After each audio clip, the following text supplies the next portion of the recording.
had never been so far from home before. This was my first project, a chance to prove myself, working on a small research team on a remote island in the middle of the Pacific. The island was only about 3 miles long, a speck of land surrounded by nothing but the vast ocean. There were maybe 30 of us on the island at any given time, and most of the group had already finished their work for the day. By the time the sun dipped below the horizon, most of them were back in camp, resting and gearing up for another day. But not me. No, my job wasn't done until after dark. My task was simple enough. Hike around the island after nightfall to make sure the coconut crabs weren't snacking on the ant traps I'd set out earlier. Coconut crabs, for the uninitiated, are huge creatures, capable of getting into just about anything they can rip apart. They're curious, shy, and surprisingly clever.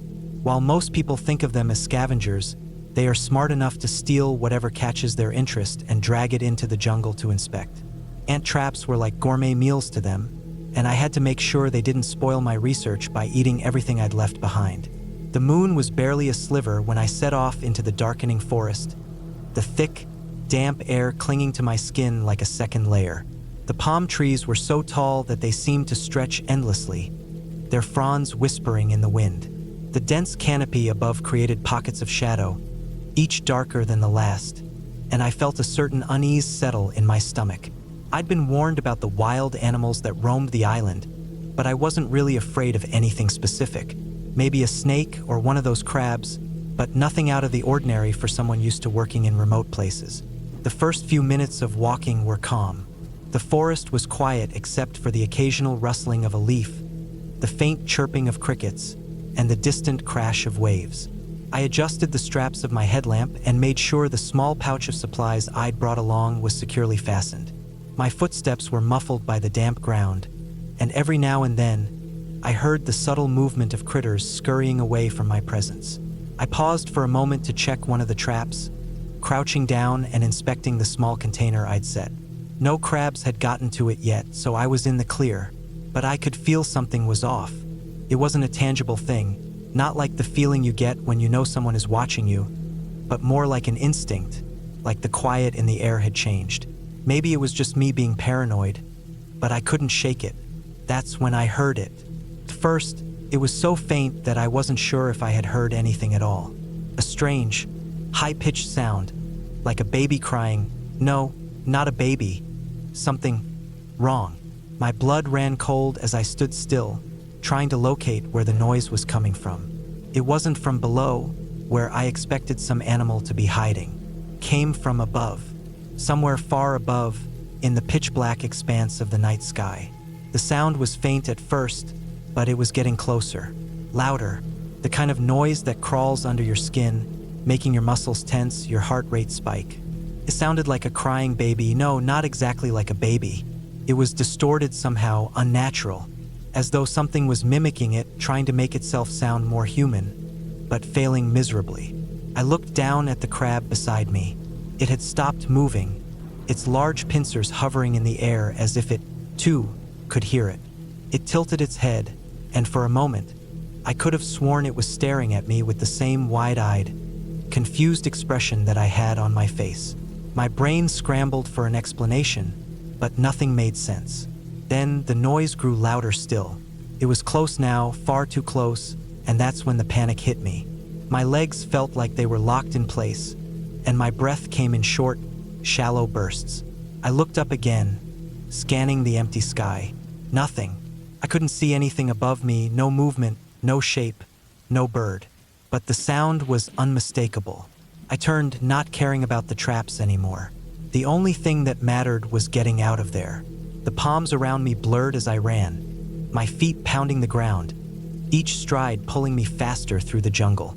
The forest seemed to close in around me, branches catching at my clothes, vines wrapping around my ankles as if trying to hold me back. The cries echoed above, following me, growing louder still, cutting through the silence of the night like a knife. My only thought was to make it to the research tent. I had to get back to the camp, to the safety of the others. I didn't know what the hell was flying above me, but I wasn't sticking around to find out. The sound followed me, drifting closer with every step, until it felt like the very air around me was vibrating with it. I didn't dare look up again, not now. I just ran, blindly, through the dark forest, the sound of my own heartbeat drowning out everything else. I don't know how long it took, but I finally reached the camp. My breath came in ragged gasps as I burst into the lit clearing, the warmth of the tents welcoming me.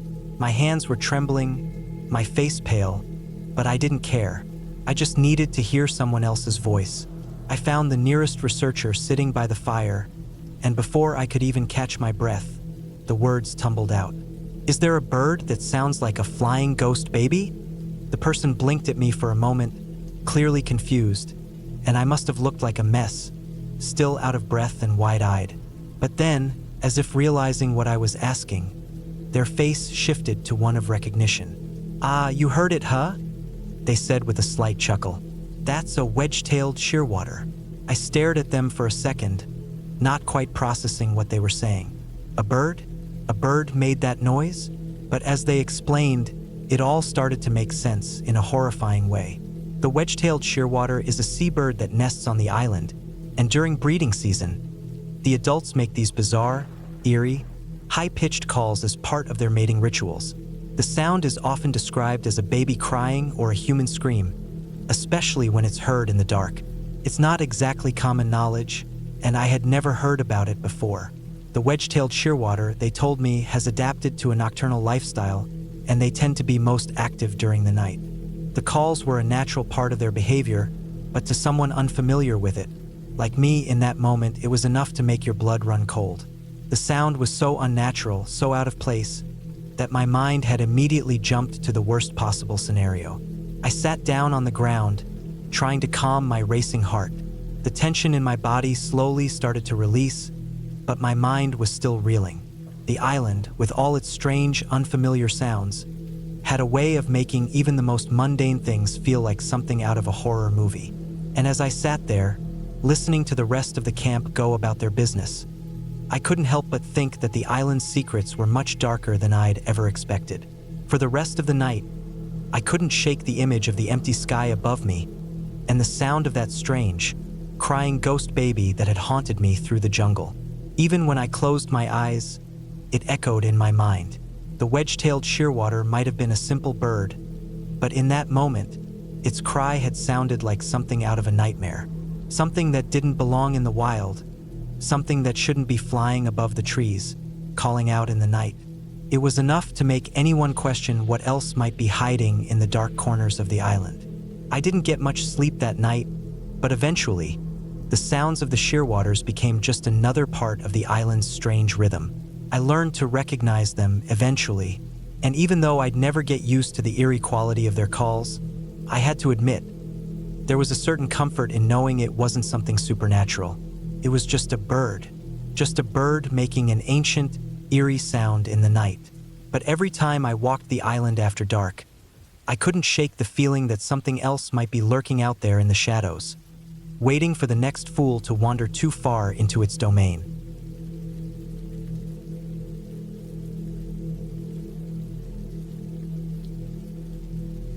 I'll be the first to admit, there's a good chance everything I'm about to tell you was just in my head. The mind can be a strange thing, and it can play all sorts of tricks on you when you're alone and vulnerable.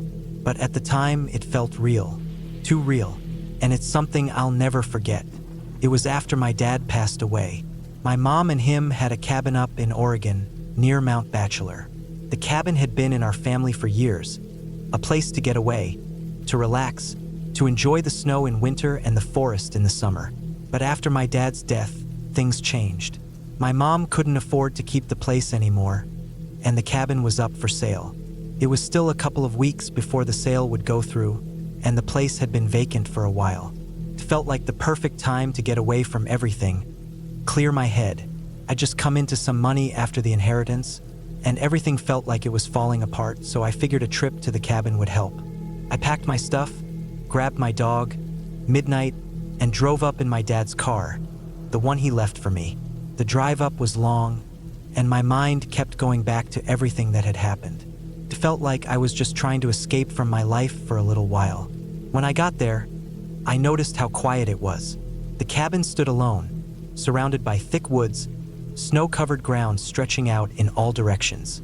It was the kind of quiet that made you feel like you were the only person left in the world. For the first couple of days, nothing out of the ordinary happened. I spent my time snowboarding, playing with Midnight, and just trying to relax. The cabin was comfortable, with a living room downstairs and a couple of bedrooms upstairs. I had everything I needed: food, cigarettes, alcohol, so I just stayed in. I didn't venture far outside, and the few other cabins around me were empty. I didn't think much of it. It was peaceful, and I felt like I could finally breathe. But on the third day, things started to get strange. It was snowing heavily that day, and I didn't feel like driving down the hill to the main road. The snow had already started to pile up, and I decided to just stay in. Midnight and I were outside, playing in the snow, when I noticed something strange. There were footprints in the snow near the cabin. They were fresh, like someone had just walked through the area moments before. I stood there, staring at the prints, wondering who could have been out here. The two cabins nearby were still empty. No one else was supposed to be around. The footprints led into the forest, disappearing into the trees.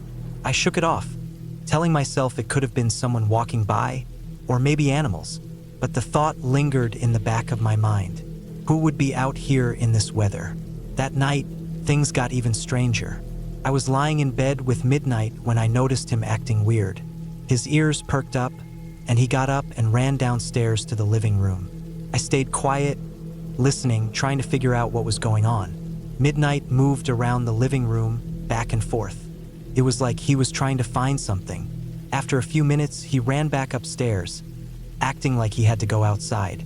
I figured he needed to pee, so I put on my shoes and coat, grabbed his leash, and we went downstairs to the front door. But Midnight didn't want to go pee. He kept tugging at the leash, pulling me towards the trees where the footprints had been earlier. I thought he was just being stubborn, but something felt off. He was acting strange, looking around, sniffing the air, and staring into the darkness like he was searching for something. After a few minutes, I had enough and pulled him back inside. I thought that was the end of it, but it wasn't. Not long after I got back into bed, I heard something. It was light at first, but then it grew louder. A tapping sound came from the roof. Tap, tap, tap. It sounded like someone walking up there, but the steps weren't random. They were spaced out like a person's stride. My heart started pounding. It wasn't an animal. It was too rhythmic, too deliberate. Midnight heard it too. He stood up and ran to the balcony screen door, barking and whining to go outside again. At this point, I was freaked out, but I told myself I was just being paranoid. I was alone, it was dark, and I had been cooped up in the cabin for days. Maybe I was just hearing things, but I couldn't ignore it. I threw on my coat and boots, grabbed a flashlight, and went outside onto the balcony. I lit a cigarette to steady my nerves and started shining the light around the roof. There was nothing. The snow on the roof was undisturbed. No tracks, no signs of anyone up there. I tried to shake off the feeling that something was off, but the sound, it was still in my head. Then, just as I was about to turn back inside, I saw it. At first, I thought it was just a trick of the light or my tired eyes playing tricks on me. But as my vision adjusted to the darkness, I saw something in one of the tall trees next to the cabin. It was hard to make out at first, but then I realized what it was. A figure, crouched between two branches, maybe 20 feet from the balcony. It was a man or something like one, squatting in the tree, arms extended above his head, gripping the branch. The figure didn't move. It just stayed there, staring out into the night. I froze. My heart skipped a beat. What the hell was that? Midnight started pacing behind me, barking softly, but the figure didn't move. I couldn't take my eyes off it. Every instinct in me screamed to run, to get inside, to lock the door and hide. But I couldn't move. I was paralyzed. I slowly backed away from the balcony, dragging Midnight with me. I shut the door behind me and locked it. My mind was racing. I shone the flashlight in the direction of the tree, but there was nothing there anymore. The figure was gone, as if it had never been there. I pulled the curtains shut, my hands shaking. I couldn't explain it. I didn't know what I had seen, but I knew it wasn't right. I tried to calm myself down, telling myself it was just my mind playing tricks on me. But something deep inside told me that wasn't the case. And then the tapping started again. It was soft at first, just a light tapping on the screen door, but it didn't stop. It went on for what felt like an eternity. The sound of fingers gently rapping against the glass, like someone trying to get my attention. Midnight stared at the door, his tail tucked between his legs.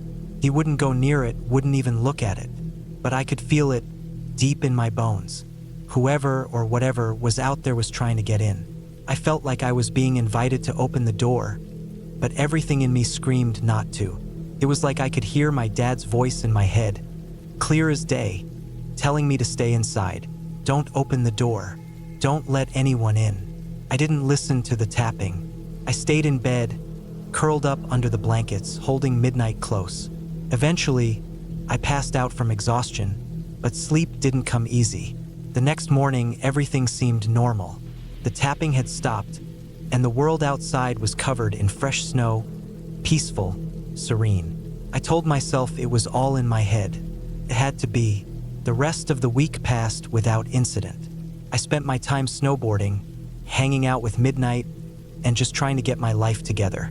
I didn't think much about what happened that night, but I'll never forget the feeling of that figure in the tree, the sound of footsteps on the roof, or the tapping at the door. I left the cabin the following weekend, feeling relieved. But every time I think about that place, I can't shake the feeling that something, or someone, was watching me. And I can't help but wonder what would have happened if I had opened that door.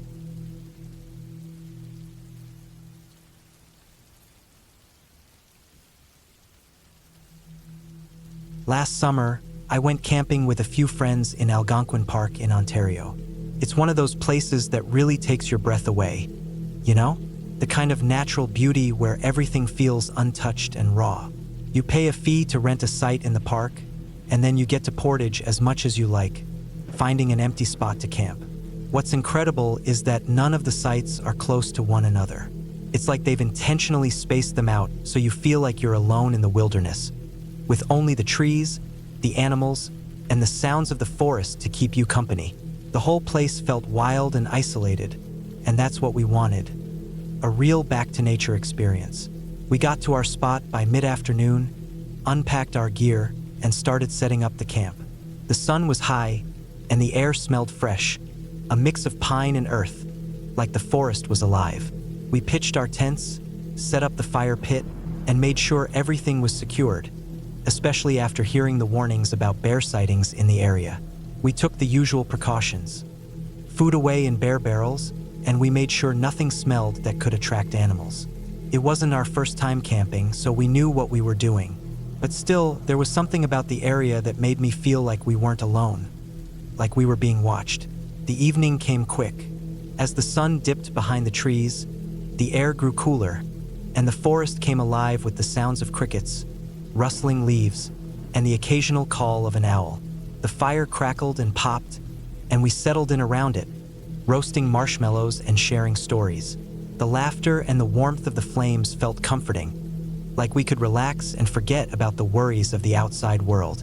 But as soon as the darkness set in, it was like something shifted. It's hard to explain, but the forest around us seemed more alive. Not in a welcoming way, but in a way that made you feel small, insignificant. We were surrounded by miles of wilderness, and the silence outside the firelight felt heavy. One of the girls in our group, Emma, started getting a little jittery. She was usually the bravest among us, always the first to venture into the woods for a hike or a swim, but now she looked uneasy. She kept fidgeting, glancing over her shoulder, her eyes darting to the tree line behind our camp. It was strange because nothing had happened yet. Still, she kept saying how she didn't like how dark it got, how she felt like something was out there watching us. First, we brushed it off. It's just the woods. One of the guys, Mark, said. It gets dark, and your mind starts playing tricks on you. But it didn't feel like just the woods. The more Emma spoke up, the more uneasy I started feeling too. It wasn't like I thought something was out there, but I couldn't ignore the feeling gnawing at the back of my mind. You know, the one. The one that makes the hairs on the back of your neck stand up, even when you tell yourself everything's fine. So, it wasn't a surprise when Emma got up and said she needed to go to the bathroom. She looked around nervously, and it was clear she didn't want to walk alone in the dark. We all laughed at first, but it wasn't a funny laugh. It was that kind of nervous, unsure laugh you give when you're not sure if someone's joking or if they're really that scared. One of the guys, Jake, stood up and volunteered to go with her. They started walking towards the path that led into the woods, and for a moment, everything seemed normal. But then Jake stopped. He just froze, his body stiff, staring into the woods with wide eyes. At first, Emma thought he was messing with her, but when he didn't crack a smile, when his expression didn't soften, something in his voice changed. "There's someone out there," he whispered, low enough that we had to strain to hear him. Emma laughed awkwardly, like she thought he was playing a prank, but Jake didn't move, didn't laugh. He just stared into the dark trees ahead. He didn't even look at her. His eyes were wide, his face pale. That wasn't normal. We all sat up, straining to hear. My heart began to race, and I thought maybe it was just some wild animal, a deer or something. But when you're out there in the dark, in the middle of nowhere, even the sound of a raccoon moving through the leaves feels like a threat. I didn't want to admit it to myself, but I was starting to feel what Emma felt earlier, the unease that something was wrong. Then we heard it. It was faint at first, but unmistakable. A few twigs snapped. Not the light, innocent crackle of a branch breaking under the weight of an animal, but something deliberate, something heavier, something that sounded like it was coming toward us. I looked at the others, waiting for someone to say something, but nobody did. We all just stared into the darkness, waiting for something to happen, even though none of us wanted it to. And then, out of nowhere, a figure burst out of the woods, running full speed toward us. I swear to God, I thought it was a bear at first. But no, it wasn't a bear. It was a man, a shirtless man, with long matted hair and a wild, unkempt beard. His eyes were wide, and he was sprinting toward us like a man possessed, his legs pumping furiously as he came closer, the sound of his bare feet hitting the ground growing louder with every step. I couldn't move, couldn't scream, I couldn't even think. My mind went blank, and I just stared at him as he closed the distance between us. I'm not one to panic, but in that moment, I was frozen. There was a shape running at us, moving fast, and all I could see were his eyes, wide, frantic, and I didn't know what he was going to do. My heart pounded in my chest, and I swear I could feel the blood rushing in my ears, but I was paralyzed. The guy stopped just short of the fire, standing there with his arms outstretched, like he was trying to make himself seem less of a threat, but the panic in his face said otherwise. His breath was ragged, like he'd been running for miles. He stood there for a second, just looking at us, his wild eyes darting from face to face. And then he spoke. "I'm just trying to find civilization." His voice was strained, like he was out of breath, but there was a weird intensity to it. He wasn't acting like a normal person who was lost, scared, or in trouble. He was acting like he was trapped in a different world, one where nothing made sense. His words didn't quite register, but then it hit me. He was high. He was on something. His eyes were glassy, his movements jerky and erratic. This guy was tripping balls. We all just stared at him, trying to process what was happening. I think we all had the same thought. Is this guy dangerous?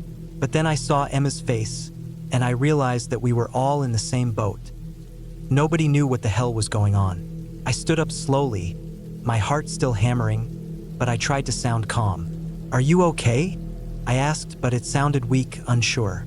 He didn't seem like a threat, but then again, people can be unpredictable when they're not in their right mind. The guy looked at me, his eyes darting, still panicked, but the wildness in his face seemed to soften a little. I went out for a paddle, a midnight paddle, and I got lost. He looked around like he didn't recognize where he was. He was disoriented, but not violent, just lost. At that point, we were all on edge, but no one said anything. I mean, what could we say? This guy was clearly not in his right mind, but he wasn't exactly dangerous either. After a few seconds of uncomfortable silence, we decided to let him stay. I think we just wanted to make sure he didn't wander off into the woods or do something dumb, like try to get back in the canoe or get himself hurt. We offered him a spot by the fire. He accepted, mumbling about finding civilization again. He collapsed into one of our hammocks, and within minutes, he was out cold, snoring loudly, completely unaware of the chaos he'd caused. The next morning, when the sun was high and the air felt warm again, the guy was gone. He wasn't in the hammock anymore, and when we checked, all of his stuff was packed up and gone. He had vanished just as quickly as he'd appeared. We assumed he had found his way back to his camp, or at least back to the main trail, but it didn't feel like closure. It was the kind of thing you'd tell people at the end of a trip and laugh about, but it wasn't funny. Not at the time. We spent the rest of the day in a strange quiet. The woods felt different after that night. It wasn't the peaceful, idyllic wilderness we had imagined it to be. It had a darker side, something we had seen, but couldn't fully understand. It's not like we thought the guy would come back, but we all kept our eyes peeled for anything out of the ordinary. The woods weren't just beautiful and peaceful. They could also be wild, unpredictable, and full of things that could unsettle you in ways you never imagined. It was a good trip in the end, but I won't forget that night. It felt like the kind of thing that could have gone a lot worse, and for a moment, I was reminded just how much the wilderness can take control of a situation.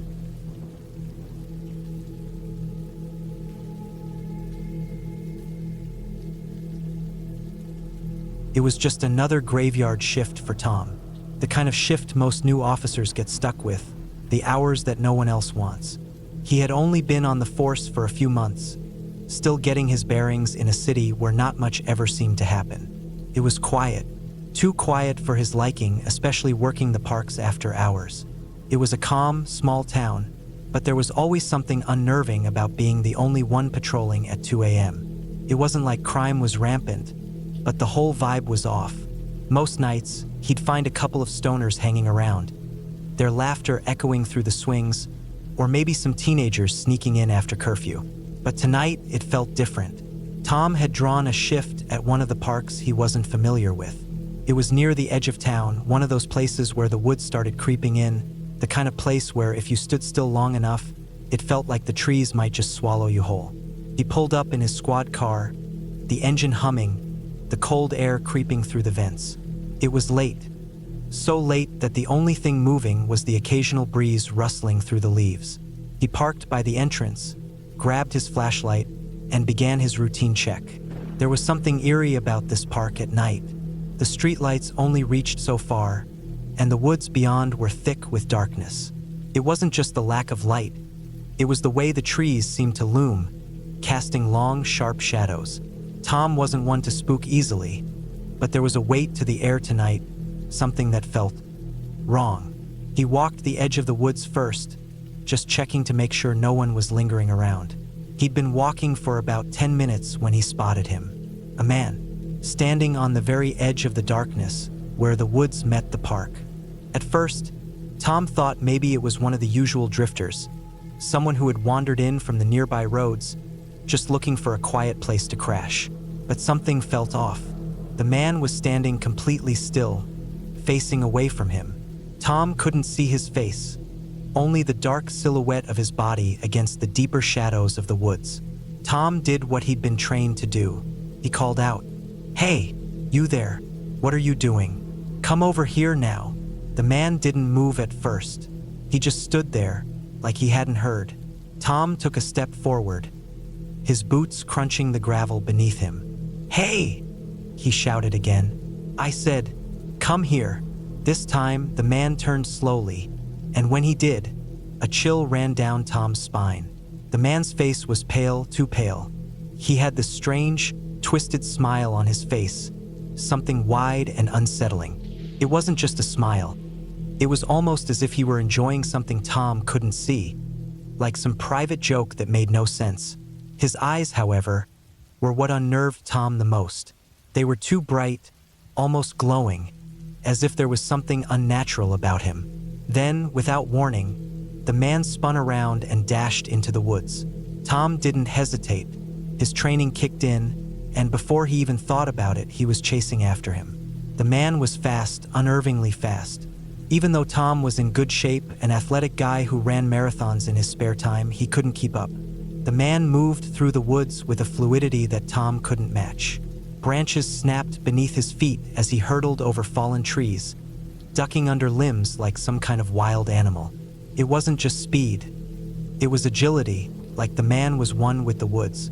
Tom pushed himself harder, adrenaline pumping through his veins.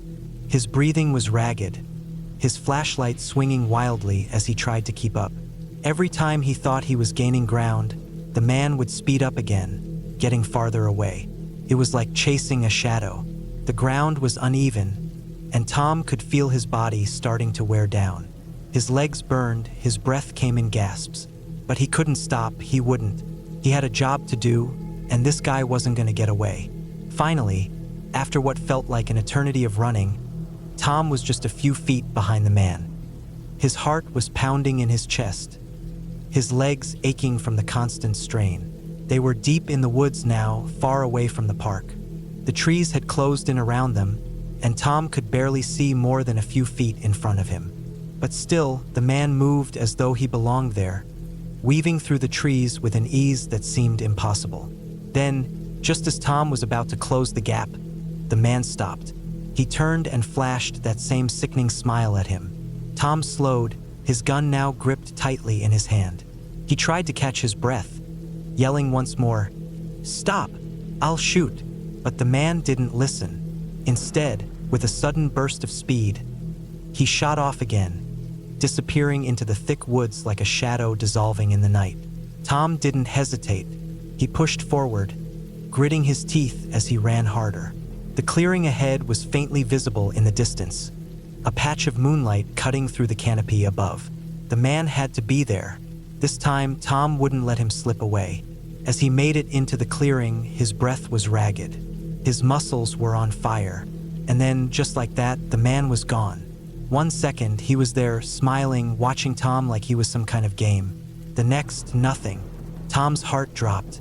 He scanned the clearing frantically, his flashlight cutting through the trees. There was no sign of the man, no footprints in the dirt, nothing. It was as if he had vanished into thin air. Tom was breathing heavily now, his mind racing. It didn't make sense. There was no way the man could have just disappeared. The clearing was too open.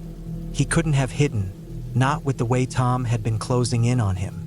And the man had been too fast, too strange. His movements were beyond anything Tom had ever seen. He'd felt like he was chasing something, not human. Tom turned in a circle, shining his flashlight in every direction. He shouted, "Where are you?" But the only sound was the rustling of leaves in the wind. There was no answer. The realization hit him then. The man wasn't there anymore. He had vanished, and Tom had no idea how or why. His mind raced as he thought about everything that had happened. He'd been chasing a guy through the woods, but it wasn't just a guy. The man had been too fast, too agile, almost predatory in his movements. Tom had felt like he was being hunted rather than doing the hunting. He could still feel that unsettling smile in his mind, like the man had known something Tom didn't. Tom took a few more steps forward, looking for any sign of where the man had gone. But there was nothing, just trees and shadows. The air felt heavy, as if something was pressing down on him. His instincts were telling him to leave, to get out of the woods and back to the safety of his squad car. But something kept him rooted to the spot. He couldn't shake the feeling that he was being watched. He slowly turned, scanning the trees, but there was nothing there. For a long moment, Tom stood in that clearing, unsure of what to do next. He was confused, frustrated, and, if he was being honest, a little scared. He had no explanation for what had just happened. No one would believe him if he told them. No one would understand. He finally turned and started walking back toward his car, every step heavy, his mind still trying to piece together what had happened. The woods were eerily silent, too silent. Tom kept looking over his shoulder, half expecting the man to appear again, but there was nothing. The darkness was closing in, swallowing up everything around him. By the time Tom reached his car, he felt like he was suffocating. His hands were shaking as he fumbled for the keys. The weight of the night pressed down on him, and as he finally climbed into his squad car, he slammed the door shut. The engine roared to life, but Tom couldn't shake the feeling that he wasn't alone. He didn't say anything to dispatch. He didn't report it. He couldn't. No one would have believed him, and deep down, he wasn't sure if he wanted them to. For the rest of his shift, Tom stayed close to the park entrance. He didn't go back into the woods. The thought of what he had just encountered was too much. That night, Tom went home. He told no one what had happened, but every time he closed his eyes, he could still see that twisted smile. And every time he heard a twig snap or felt the wind blow through the trees, he wondered if that man would ever come back. He never saw him again, but Tom will never forget that night, and he'll never go back to that park alone again. Not after what he experienced. Not after chasing something that didn't feel human.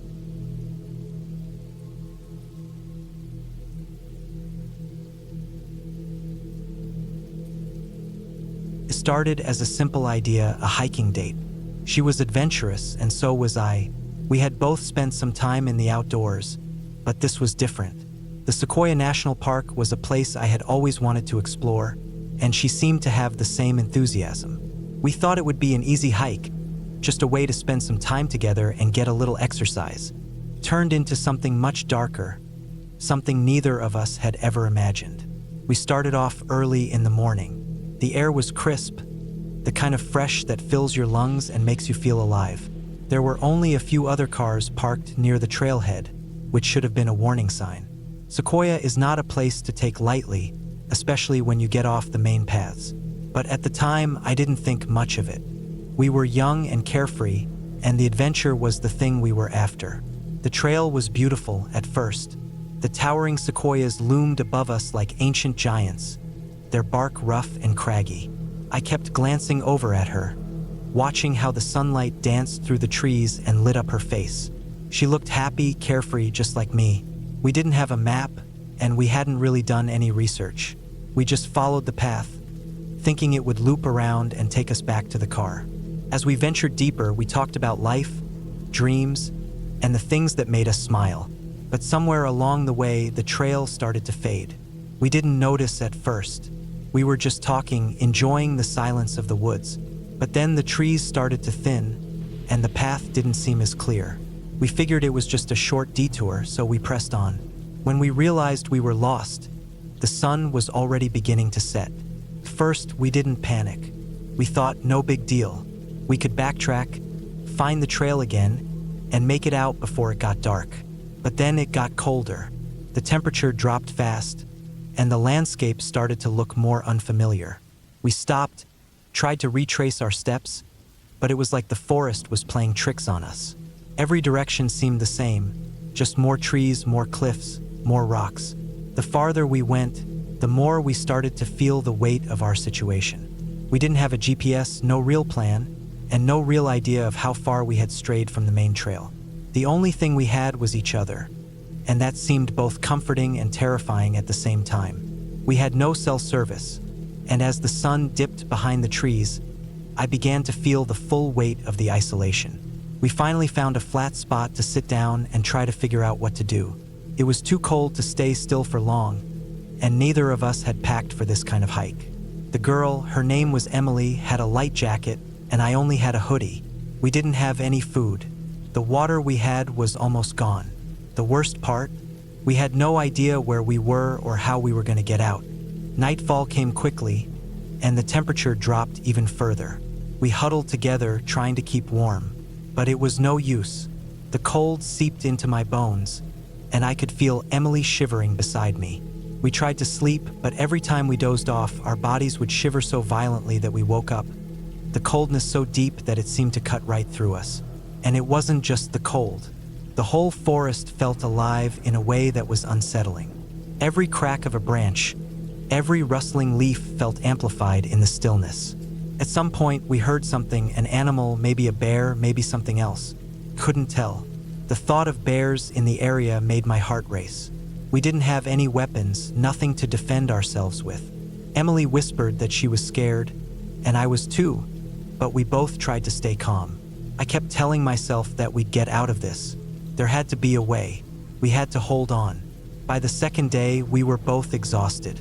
I was beginning to feel the effects of the lack of food, my body weakening, my thoughts becoming muddled. We had not slept a single minute, and the constant cold had drained us both. Emily was looking worse too. Her face had a pale, drained quality, and I could see her trying to fight back tears as she pressed her back against a tree, trying to stay warm. We couldn't even find shelter. There was no cave, no lean-to, nothing that would have given us any relief from the elements. That night, as we sat huddled together, I started to think about the helicopters. I had heard them overhead earlier in the day, but they hadn't come back. I knew they were searching for us. Someone had to have noticed we were missing by now, but they hadn't found us yet. They wouldn't find us until it was too late. I kept thinking about how dumb we were. I had underestimated the wilderness. I had underestimated the sequoia, and I had underestimated how easy it was to get lost in a place like this. It wasn't until the third day that we finally saw a break in the trees. It was a small cliff, maybe 70 degrees or so, but it was a way down. Emily was hesitant at first, but there was no other choice. We had no food, no shelter, and no sleep for what felt like an eternity. The idea of sitting on that mountain in the cold and waiting for help was no longer an option. We scrambled down the rock face, trying to find purchase where we could. My hands were raw, my legs shaking with exhaustion, but we made it. We slid down, and when we finally hit flat ground, we collapsed. But we weren't out of the woods yet. Literally. We were still miles from the nearest trail, and we still didn't know where we were. But we had made progress, and that's all we needed. We managed to hike down the next few miles, though I couldn't say how. My legs were barely holding me up. I think Emily was in worse shape, but she never showed it. We eventually came to a lake, its surface frozen over, and that's when we saw it. An actual trail, faint but unmistakable. I remember the moment clearly. When we saw the trail, we both stopped in our tracks. We looked at each other, not saying anything, but I could tell from the look in her eyes that we had made it. We weren't lost anymore. The hike out was slow, but we made it. By the time we reached the main trail, we were both physically and mentally spent. We had been lost for over 48 hours, with no sleep and no food for the last 36 hours. But we had made it out. We finally reached the road, and a ranger truck pulled up shortly after. They had been searching for us. The ranger asked about our route. I think he was expecting a simple answer, but when I told him about our path, the cliffs, the lake, the whole ordeal, he just stared at me. His eyes widened, and he said, "Wow, no one's ever done that before." And that was it. We made it out. We didn't die out there, though it felt like we might at times. I remember feeling weak, but also a sense of triumph. We had survived together.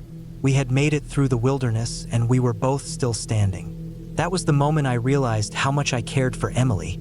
It wasn't just the adventure. It was how we supported each other, how we kept going, even when things seemed hopeless. A year later, I asked her to marry me. Now, almost 7 years later, we're expecting our first child, a little girl, due on March 14th. I look back on that experience, and while I never want to go through anything like that again, I'm grateful for it. It taught me a lot about strength, about perseverance, and most of all, about the bond between us. And I'm glad I have someone by my side, someone who stuck through that entire ordeal, someone who made me believe we could make it out. I'll never forget the way she held on, the way we kept each other going, no matter how bleak it seemed. That's what made all the difference.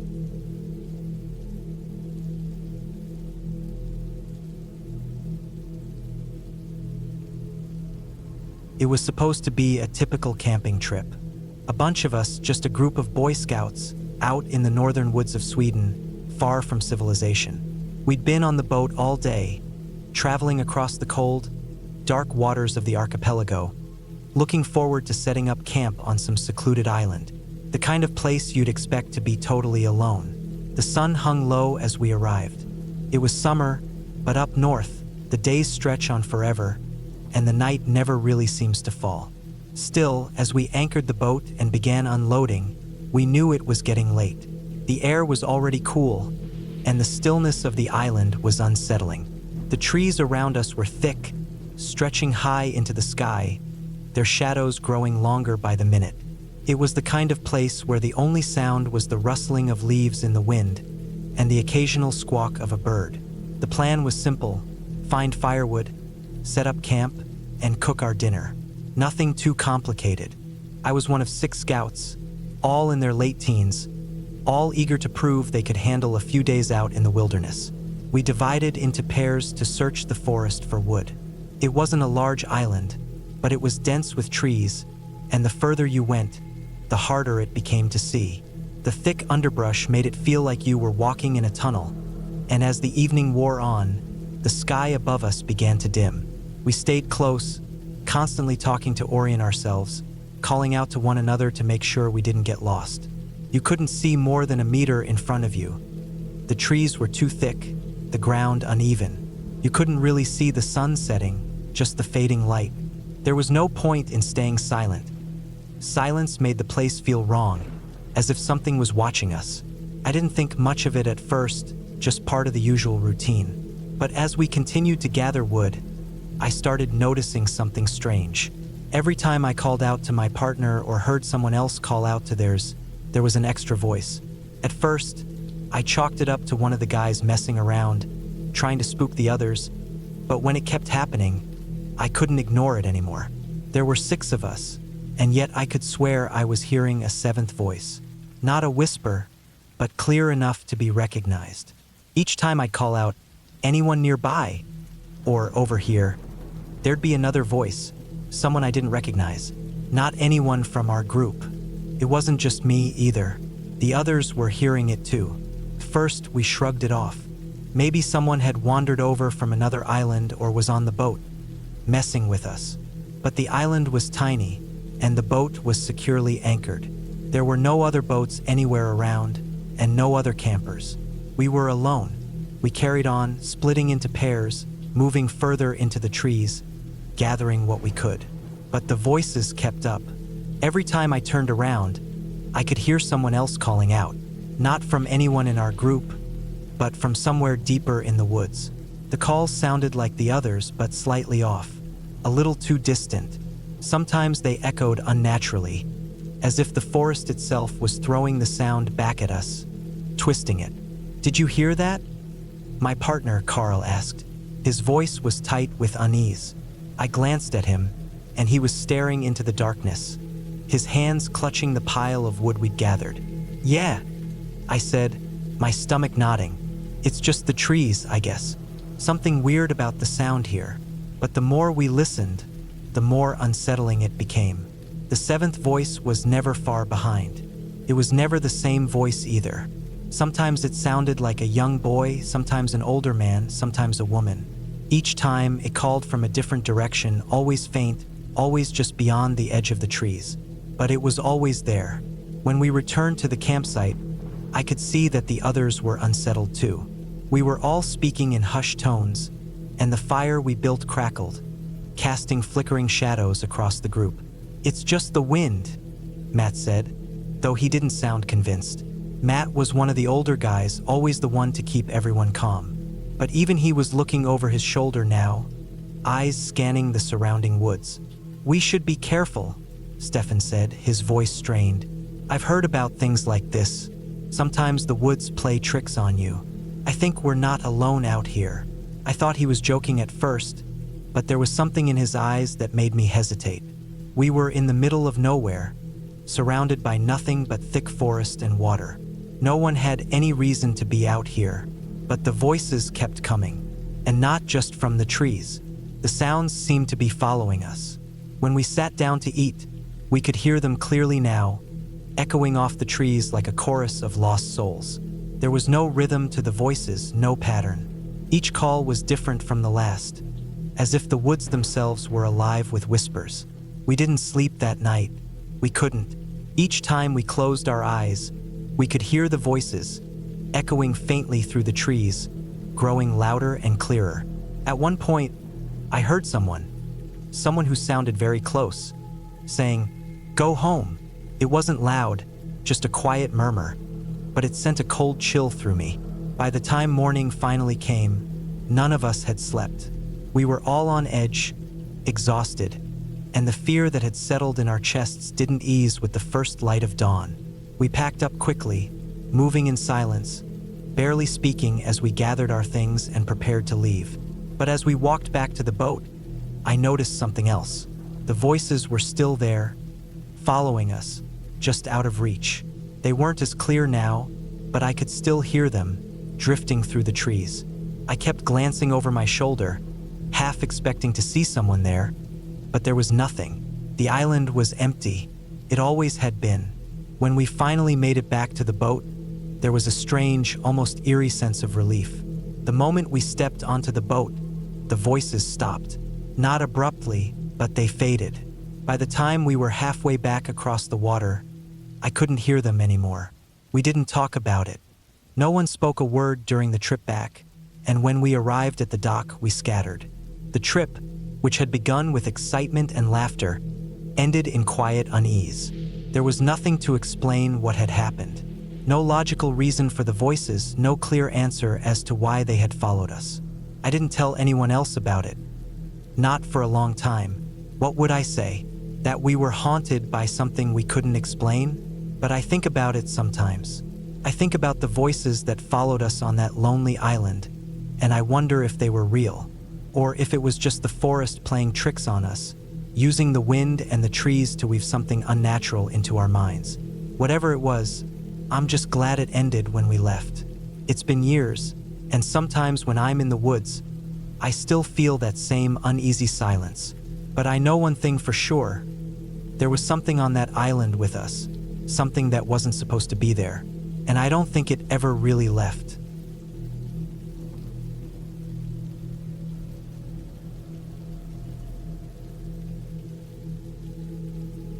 It was the summer after my first year of college when I finally decided to return home for a visit. The house felt like it had been ages since I had seen it, like a ghost of my past that I had temporarily abandoned for new beginnings. But there was something I needed to do before I could truly move forward, something that had haunted me since the day I found out that my best friend, Nick, had died. Nick had been killed in a car accident a year ago. It was a rainy night, and I was away at school. I still remember the shock and disbelief when I got the call. His family had been like my second family, and his loss hit me harder than I ever expected it would. The world felt a little emptier after he was gone, and it made everything feel harder. I couldn't even bring myself to attend the funeral, couldn't bear the thought of seeing him in a casket, knowing it was the last time I would ever see him. But a year had passed, and I felt like I had to go see him. I knew it was time. So I packed my things into my car and headed back to the small rural town where I grew up, a place so quiet and secluded that it felt like time stood still there. The town was the kind of place where everyone knew everyone's business, but it was still remote enough to keep a sense of isolation about it. The cemetery where Nick was buried sat on the outskirts of town, just past the old oak trees and the winding dirt roads. It wasn't the kind of cemetery you would visit just to pay respects. No, it was the kind of place you had to make a conscious effort to visit, almost like you were looking for some peace in the midst of the solitude. I arrived late in the afternoon, the sun starting to dip behind the treeline. The sky was painted in shades of orange and pink as I parked my car and walked to the back of the cemetery where Nick's grave was located. The cemetery was quiet, too quiet. The only sounds were the distant rustling of the leaves and the occasional chirping of birds. It was peaceful in an unsettling way, as if the place was holding its breath. I walked to Nick's grave, the weight of the year that had passed heavy on my shoulders. The fresh grave beside his caught my attention immediately. It was a new burial, not too far from where Nick was laid to rest, but there was something about it that stood out. The grave was covered in straw, a blanket of it that hid the fresh dirt below. The grass had yet to grow back, and it looked so out of place compared to the more established graves around it. I sat down on a nearby stone bench, letting the cool evening air wash over me. I stared out at the horizon, watching the sun sink lower into the sky. The sky was a deep orange now, the clouds streaked with fiery reds and soft purples. I had always loved sunsets, even as a kid, and sitting there, surrounded by the stillness of the cemetery, I felt a strange sense of peace. but at the same time, something felt off. It was almost as if the silence was too perfect, too calm, and I couldn't shake the feeling that something was watching me. I tried to push the feeling away, tried to focus on the sunset and on the fact that I had finally come to visit Nick. I hadn't even realized how much I needed to do it until I was sitting there, alone with my thoughts. It felt like a form of closure, though I wasn't sure if closure was even possible after losing someone so close. But then, I heard something. It wasn't a loud sound. In fact, it was barely a sound at all. It was more like a rustling, soft, and almost imperceptible. I looked around, trying to figure out where it was coming from. I thought maybe it was just the wind playing tricks on me, but then I saw it. The straw on the fresh grave was moving. At first, I thought it was my eyes playing tricks on me. The shadows from the setting sun were starting to stretch long across the cemetery, and the light was fading quickly. Maybe the movement was just the shadows shifting, or the wind stirring up the straw. But then it moved again, more clearly this time. I sat up straighter, squinting to get a better look. The straw on the grave shifted in a way that didn't make sense. My heart skipped a beat. I stood up slowly, my eyes fixed on the spot. There it was again, the rustling sound, followed by another movement of the straw. It wasn't the wind. It was something else. Something alive. My mind raced, and in that moment, I couldn't shake the feeling that I was being watched. I tried to rationalize it, to convince myself that it was nothing. But the hairs on the back of my neck stood up, and I couldn't tear my eyes away from the grave. I could hear the leaves rustling around me, but my attention was completely focused on that spot. My mind was spinning with the possibilities. Was it an animal? A bird? Maybe? Or was it something else? Suddenly, the straw exploded into the air. I jumped, my heart leaping in my chest, and for a split second, I couldn't even process what was happening. There was a blur of motion, and then a small, furry shape flew through the air and landed on the ground with a soft thud. It was a chipmunk. The little creature scrambled across the ground as if nothing unusual had happened. It darted into the underbrush, disappearing into the trees without a second glance. I stood there for a moment, my heart still pounding in my chest. I had no idea what just happened. The straw had been tossed up like something had burrowed underneath it. My mind, still processing the shock, couldn't seem to calm down. I let out a breath I didn't realize I had been holding, and I glanced around nervously, half expecting someone or something to jump out at me. But there was nothing, just the wind, the rustling leaves, and the quiet hum of the evening. I couldn't help but chuckle, though it was a nervous, shaky laugh. Of all the things I expected to happen, a chipmunk bursting out of a grave wasn't anywhere near the top of the list. But as the adrenaline began to fade, I felt a wave of relief. I was being ridiculous. Of course, it was just a chipmunk, just a little creature doing what little creatures do. I had imagined the whole thing. No ghosts, no spirits, just a small, frightened animal that had gotten startled by the straw. Nothing to worry about. But even as I tried to reassure myself, I couldn't shake the unease that lingered in the pit of my stomach. Something about the whole thing didn't sit right with me. The way the straw had moved, the way it had exploded into the air. It wasn't normal. I took one last look at Nick's grave, my thoughts turning back to him. I had come here to find some closure, to feel at peace with his passing. But instead, I felt a lingering sense of discomfort, like something unresolved still hung in the air. With a deep breath, I turned and walked back to my car, leaving the cemetery behind. As I drove away, the sun had finally set, and the night had settled in. The world outside my window was quiet, the only sound the hum of my car on the road. But in the back of my mind, I couldn't shake the image of the straw moving, of the chipmunk bursting out of the grave. It was a strange, unsettling feeling, one I couldn't fully explain. And as I drove back into the heart of the town, I made a silent promise to myself. I would visit again, not tomorrow, not next week, but eventually. And when I did, I hoped that the odd feeling would be gone, replaced by the peace I had come looking for. But until then, I would carry this strange, lingering sense of unease with me, something I couldn't quite shake, no matter how hard I tried.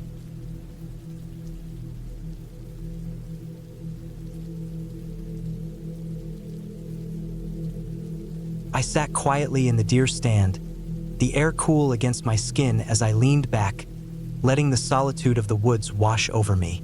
The season had ended weeks ago, but the stand was still here, left behind by someone who'd been out hunting. I'd always found something peaceful about being up here, far above the ground where the world felt quieter.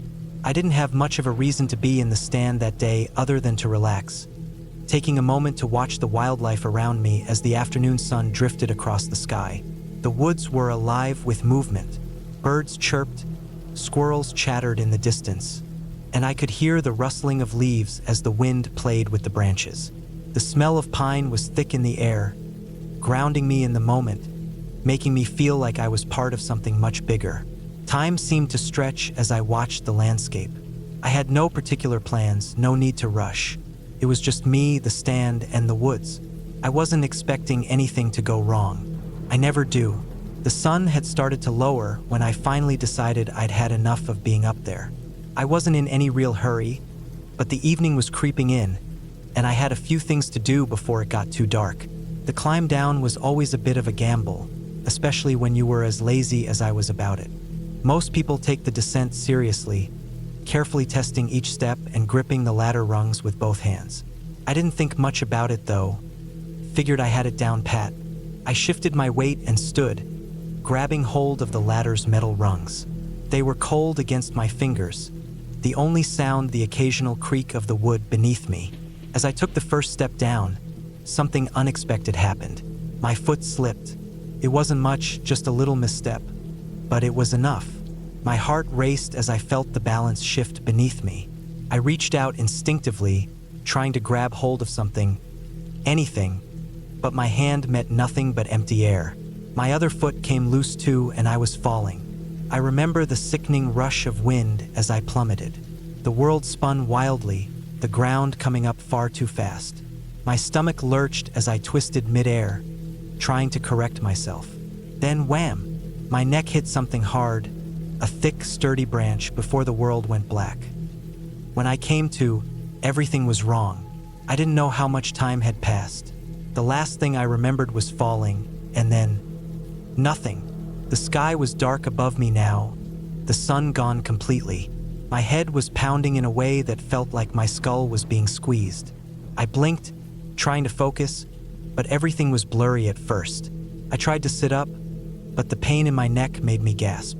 My body felt like it had been hit by a truck, every muscle stiff and sore. Then, I noticed something horrible, a crawling sensation on my skin. I looked down, my heart sinking. Fire ants. Hundreds of them. Thousands, maybe. I could see them swarming up my legs, across my arms, into my shirt. They were everywhere. My first thought was to brush them off, but as soon as I moved, the sheer number of them made it worse. They seemed to multiply by the second, biting and stinging with a relentless, maddening fury. The pain was intense, like burning needles piercing my skin, and the more I swatted at them, the more they seemed to crawl up my arms, over my face, down my neck. My whole body itched with the sting, and I could feel them crawling into every crevice of my clothes. I tried to stand, but dizziness hit me again, and I collapsed back down to the ground. My neck burned, and the pain was sharp, sending waves of nausea through me. I couldn't tell if the dizziness was from the fall or from the sheer panic setting in as I felt more and more ants crawling up my body. I had to get out of there. I couldn't stay where I was. But the pain was blinding, and moving felt like an impossible task. Still, I forced myself to my feet, stumbling awkwardly as I began running, the fire ants still attacking me from every direction. The woods blurred around me as I ran, trees and shrubs smearing into one another. I wasn't thinking straight. My only focus was getting to safety. I had to get to my brother's house where I could rinse off the ants, where I could get help. I ran, staggering through the woods, pushing through thick brush, my breath coming in harsh gasps. I didn't know how far I had gone, but I could feel the panic building inside me. I was losing control. The pain in my neck was suffocating, a sharp ache that pulsed with every step. Every movement made the ants sting harder. The nausea was growing too, making it harder to focus. Finally, I saw the familiar shape of the fence that separated the woods from my brother's yard. I didn't even slow down as I reached it. Without thinking, I jumped, landing awkwardly on the other side and stumbling towards the house. "Get inside!" I yelled in my mind, but all I could hear was the pounding of my heart, the swarming of the ants, the sickening pain from my neck. I staggered up the porch steps, banging on the door. My brother came out of the house, his face confused until he saw me standing there. I must have looked like a mess, scratched and bloody from the fall, my clothes torn, fire ants still crawling over my skin. "Jesus, what happened?" he asked, but I couldn't respond. I was too busy gasping for air, my hands shaking as I tried to claw the ants off my body. "Help!" I managed to choke out. "Ants, they're all over me." Without another word, my brother rushed to the hose and turned it on, spraying cold water all over me. The pressure of the water felt good at first. It washed away some of the ants, but there were so many of them.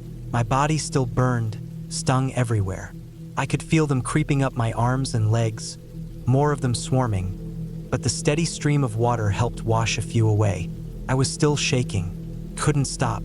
The pain was overwhelming, and the fear, God, the fear of how close I'd come to being trapped in the woods, alone, covered in those damn ants, kept creeping in. I kept screaming, pleading for the pain to stop, for the ants to go away, but it didn't get any better. My brother kept spraying me with the hose, not saying much, just focused on helping. After what felt like an eternity, the ants seemed to thin out. He grabbed a bucket, filled it with more water, and helped rinse off the last of them. My legs were shaking, my body weak, and I felt sick to my stomach. The adrenaline from running and the fear had caught up to me. I could barely stand as he helped me to the back door. "Let's get you inside," he said, his voice finally calm. I didn't protest. I just wanted to lie down, wanted to forget the horrible crawling sensation, the sting, the dizziness, everything. Inside the house, I collapsed onto the couch. My body was on fire, every inch of me aching. My neck throbbed like it was about to split open, and the rest of my skin felt raw, as though I'd been burned alive. I felt nauseous, dizzy, and completely wiped out. The next few hours were a blur of pain, discomfort, and exhaustion. My brother kept checking on me, making sure I was still breathing. I could barely keep my eyes open. I don't know if it was from the ant bites or the fall, but I felt like I was on the verge of passing out at any moment. By the time the night settled in fully, I was starting to feel a little better, but the pain was still there, lingering in my skin. It would be a while before I could fully recover from what happened. The bites would fade eventually, but the memory of that pain, the terror of being knocked unconscious, waking up alone in the woods, and being swarmed by those fire ants, it would stay with me for a long time. I learned something that day. Never underestimate how fast things can go wrong. I thought it would just be a relaxing afternoon in the woods, a peaceful day in the deer stand. I never expected it to turn into a nightmare that nearly took me out. It was a hard lesson, but at least I was still here.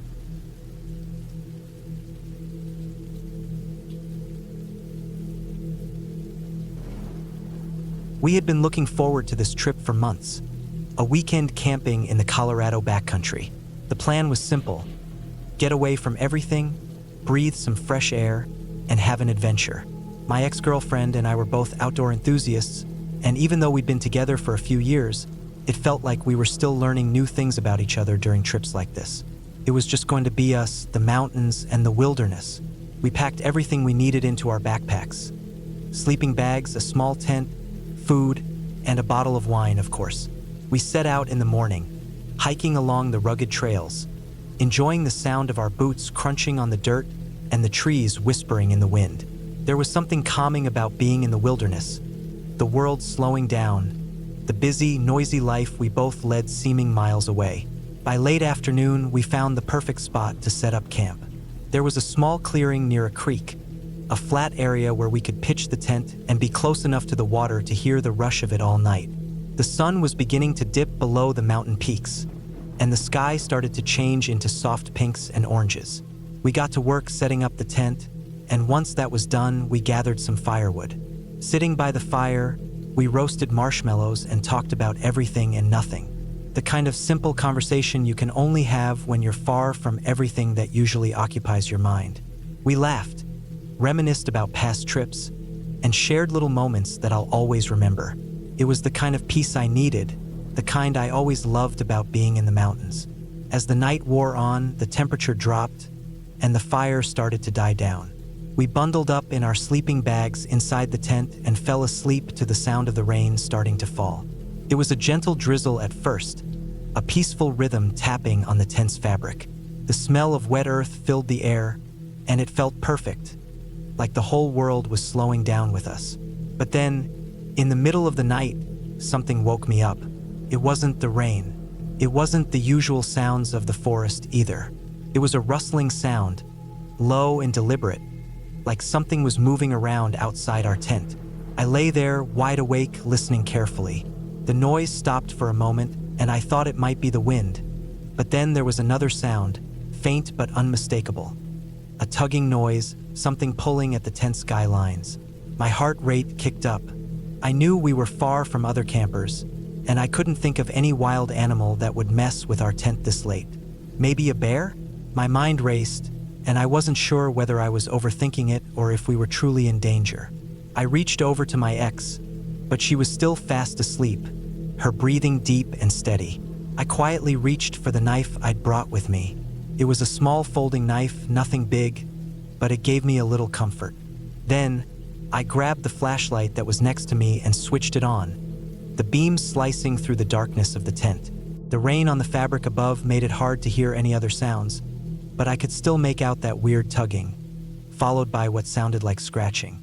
I unzipped the tent slowly, making sure not to wake my ex. I crouched down and poked my head out into the night, holding the flashlight in front of me. The beam bounced off the trees around us, illuminating nothing but the silhouettes of the branches. I waited, breath held, trying to figure out what was making the noise. And then, in the low beam of the flashlight, I saw it. A tiny figure scurrying across the ground. It wasn't a bear.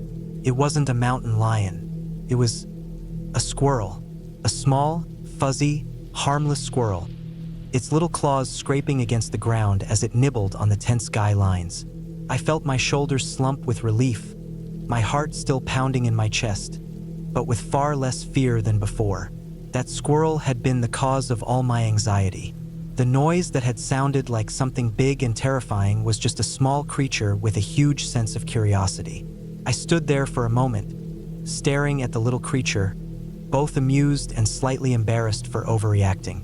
But then, a laugh bubbled up from my chest, and I couldn't help it. It was a mix of nervous relief and the ridiculousness of the situation. I turned back to the tent to see if my ex had stirred. She was still out cold, snoring softly. I stepped outside, careful not to make too much noise, and took a deep breath, letting the cool air fill my lungs. The rain was still coming down steadily, but it wasn't heavy. The forest around me was quiet now, except for the gentle pattering of raindrops hitting leaves. I watched the squirrel for a moment longer before I walked over and gently tugged at the guy lines it had been chewing on, making sure they were still secure. I realized, as I stood there, how surreal the whole thing felt. In the dark, with the rain falling, I had let my imagination get the best of me. A small, harmless animal had made me think we were facing something dangerous. The kind of things that only happen when you're a little too tired, a little too jumpy, and, in this case, maybe a little too tipsy. I'd be lying if I said we didn't have a few too many swigs of wine earlier in the evening. A couple glasses turned into a few more, and after laughing and talking about everything and nothing, we felt a bit more relaxed. We didn't get drunk, but it was enough to blur the edges of reality a little. Enough to make me a little more on edge than I usually would be. I couldn't stop chuckling to myself as I made my way back to the tent, my heart still racing from the false alarm. I zipped up the door and climbed back into the sleeping bag, trying to get comfortable again. My ex stirred, but didn't wake up. Couldn't blame her. After a long day of hiking and the wine, she was out cold. I lay there in the quiet darkness, listening to the rain, trying to calm my mind. The squirrel incident seemed like a joke now, but at the time it had been so real. In that moment, it had felt like something was really out there, something watching, something ready to tear into the tent. I shook my head, realizing how easily my mind had tricked me. And then, for a few minutes, the night was calm. The rain was steady, but peaceful. No more strange noises, no more tugging on the tent lines. Just the steady sound of the creek nearby and the occasional drip of water falling from the trees. I finally drifted back to sleep, my thoughts quieted, and my heart back to a normal pace. The next morning, I woke up to sunlight filtering through the tent fabric. The rain had stopped, and the air smelled fresh and clean. I stretched, feeling the coolness of the morning around me, and smiled at how the night had turned out. I looked over at my ex, still asleep beside me, her hair a tangled mess, but a peaceful look on her face.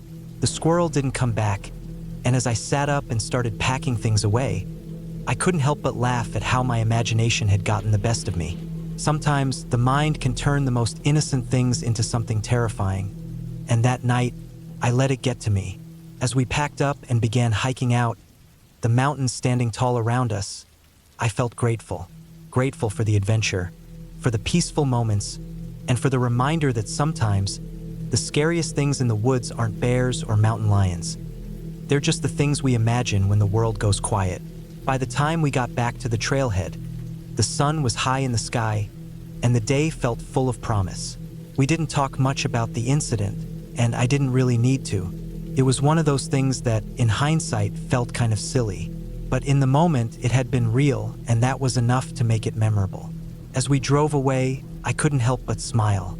It wasn't the kind of trip that ends with any grand revelation or deep life lesson. It was just a weekend of camping, a small adventure in the woods.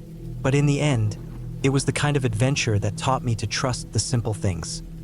The rustling of the trees, the sound of rain, and the reassurance that sometimes the scariest moments are nothing more than a squirrel nibbling on a tent.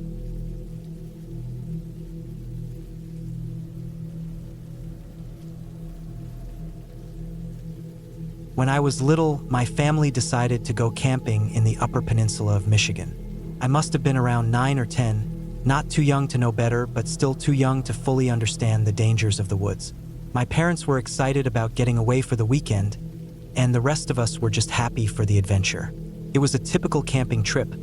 My dad had the tent all set up, the campfire crackling, and the air filled with that fresh, piney scent that only the forest can offer.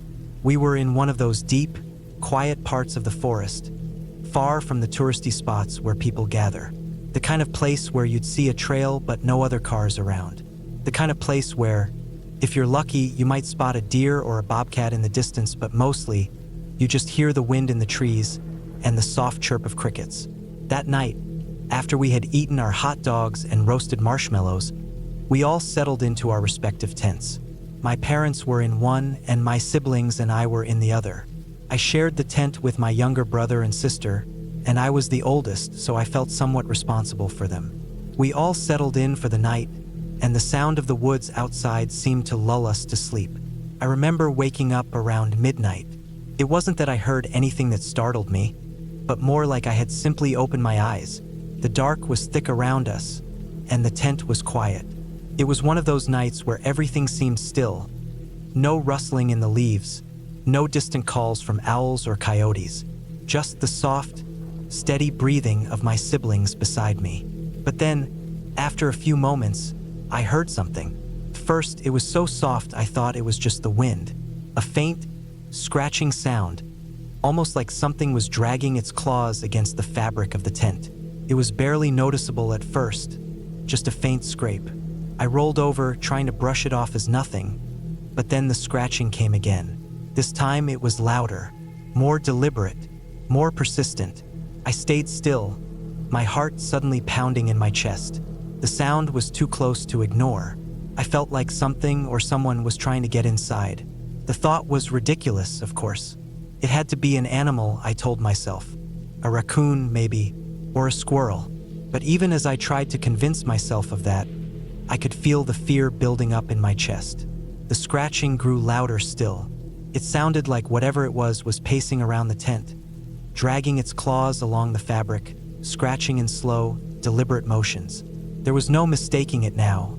Something was right outside. I grabbed my flashlight, my hands shaking as I clicked it on. The beam of light sliced through the darkness, illuminating the inside of the tent. I held my breath, listening. The scratching continued, but now it sounded different, like something was pressing into the fabric. The fabric of the tent bulged slightly, pushed out in places where I couldn't see, as if the weight of something heavy was resting against it. I froze. My heart was racing so fast I thought it might burst. I had no idea what to do. Should I scream? Should I call for my parents? I didn't want to make a sound. My mind raced through all the possible animals it could be, but none of them felt right. Bears were rare up there, but not unheard of. A bear would be dangerous, especially if it felt threatened. But no, it didn't feel like a bear. A bear would be heavier, more forceful. This felt different. Pressed again. The tent fabric stretched outward, as if something was trying to get inside. Whatever it was big, too big for a raccoon or squirrel. My breath hitched in my throat, and I couldn't move. I just lay there, frozen in fear, watching the tent ripple with the pressing weight of whatever was outside. Finally, panic took over. I couldn't stand it anymore. I screamed as loud as I could. Just screamed, not caring if my parents heard me or not. It was a scream of terror, a scream born of pure, unadulterated fear. It felt like it would never end, like the sound of my own voice was swallowed by the woods. The tent shifted again. The fabric moved as something brushed against it, pushing in, almost as if it were sniffing or nuzzling the side of the tent. I could see the shape of it now, dark and hulking, a shadow that loomed over the tent, stretching across the fabric and making it sag with its weight. My scream broke through the air again, and in an instant, I heard my dad's voice, calling out in a panic. I could hear the thudding of his footsteps, and then the sound of the zipper on the other tent flapping open. The flap of the tent door was yanked back, and my dad rushed out. I could hear him shouting to us to stay inside, and then, after a brief moment, his voice shifted, more measured, calm. "Don't worry, kids. It's okay. Just a porcupine." A porcupine? That's when I felt the blood drain from my face. My body went cold. I had no idea why I was so scared of a porcupine. They weren't dangerous, not really. But in that moment, with the terror of it all, it felt like a wild, untamable beast. Like something that could rip the tent apart with its claws, or somehow claw its way through to us. My dad's silhouette appeared outside, the flashlight beam shining bright. He stood there for a moment, scanning the dark. I could hear him muttering to himself, trying to get a better look at whatever had been making the noise. Then slowly I saw it. The shadow moved. It wasn't monstrous like I had imagined. It was just a porcupine. I let out a shaky breath, feeling a wave of relief wash over me. But then the reality of the situation sank in. The porcupine was big, its spiny back casting strange shadows against the fabric of the tent. It was waddling around in circles, poking its sharp quills into the fabric as it went. It wasn't trying to attack or get in, it was just foraging, probably searching for food, or maybe just exploring the area. My dad watched it for a few moments, chuckling under his breath. He knelt down, probably considering what to do next, when the porcupine suddenly turned and scuttled off into the dark. That's when my dad came back to the tent, his footsteps slow but deliberate. "Everything's okay now," he said, his voice soft and reassuring. He zipped the tent flap back up, and after a few moments of silent, tense breathing, we all fell into a disturbed sleep. The rest of the night passed quietly. The scratching stopped, and the sound of the porcupine faded into the distance. But even as I lay there, trying to calm myself down, I couldn't shake the feeling of how close I had been to something I hadn't understood at the time. The terror of that moment, the sound of the tent fabric scraping, the sense that something was trying to get inside, those feelings stuck with me. Even though I knew it was just a porcupine, my heart still raced thinking back on it. That feeling of vulnerability in the dark, with something unknown pressing so close, stayed with me for a long time. To this day, I still can't stand the sound of tent fabric moving in the wind, or the sound of something scraping against it. Every time I hear it, even in the calmest of moments, my mind races back to that night. I can feel that same sense of helplessness, the same rush of fear creeping up in my chest. It's just a porcupine, I remind myself, but the fear lingers.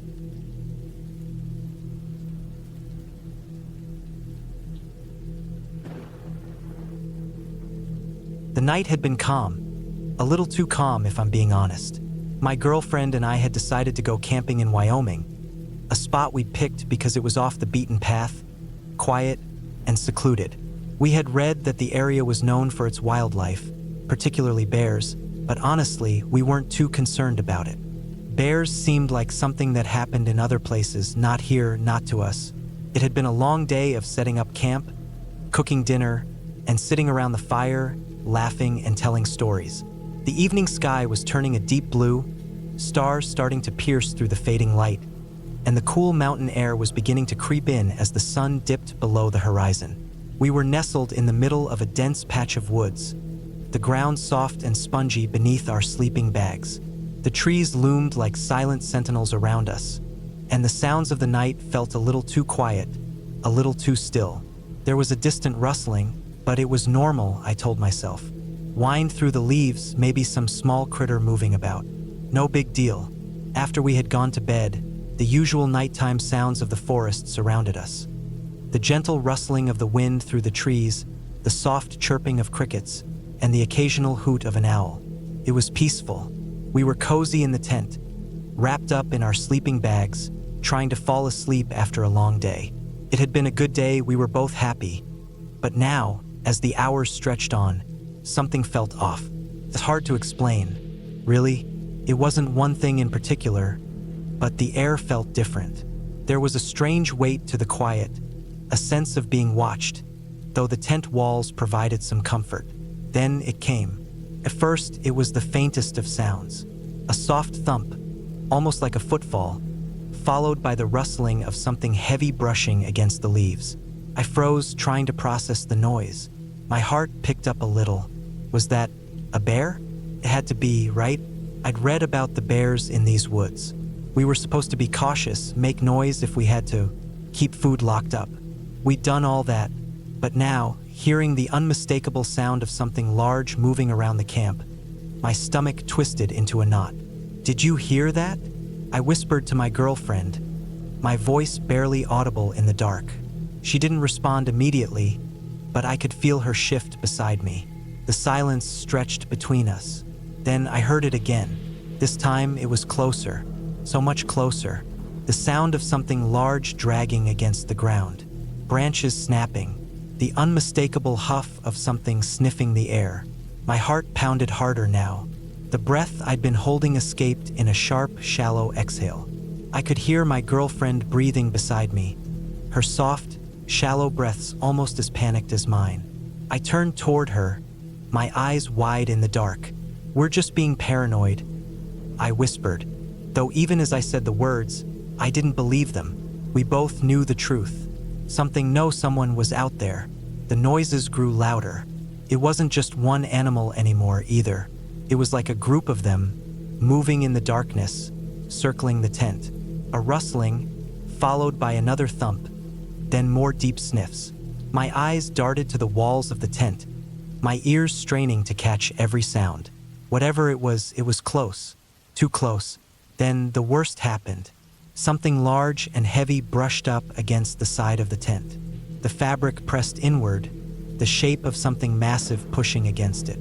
It was so close that I could feel the weight of it, the warmth of its body, and the dampness of its breath as it exhaled.